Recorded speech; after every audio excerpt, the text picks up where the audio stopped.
গুলো কেটে নিয়েছি, কেটে ধুয়ে রেখেছি, উচ্ছে কেটে রেখেছি, বড়ি রেখেছি, এখানে দুধ, এটাই আছে আদা, পোস্ত আর তিল, সাদা তিল বাটা, আর এখানে রেখেছি মৌরি আর রাঁধুনি ভেজে গুঁড়ো করে রেখেছি। বড়িগুলো ভেজে তুলে নেবো,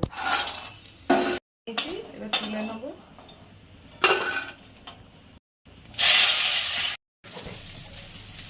উচ্ছেগুলো তুলে নিচ্ছি ভেজে। দিলাম ফোড়নে দুটো তেজপাতা দিলাম,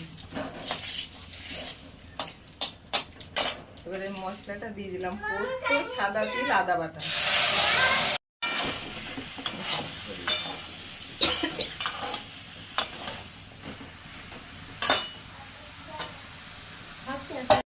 হলুদ দেয় না লোকে, কিন্তু আমি একটু হলুদ দেবো, লাউ তো একদম সাদা দেখাবে তার জন্য।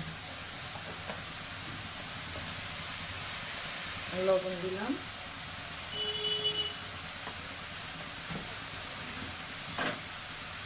মশলাটা কষিয়ে নিয়ে তারপরে লাউটা দিতে হবে। একটু গুঁড়ো আখের গুড় দিলাম, মিষ্টিটা একটু বেশি বেশি দিতে হবে, একটু বেশি করে দিলাম, মিষ্টি হবে না।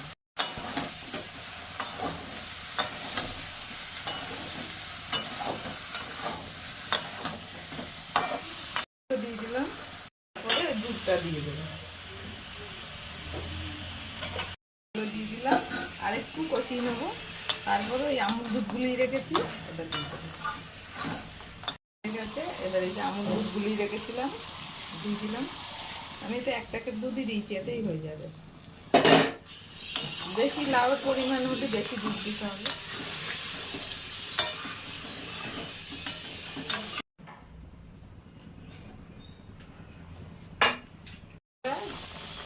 ভেজে গুঁড়ো করে রেখেছিলাম মৌরি আর রাঁধুনি, এটা দিয়ে দিলাম, আর কিছুক্ষণ ফুটিয়ে নামিয়ে নেব লাউ শুক্তো।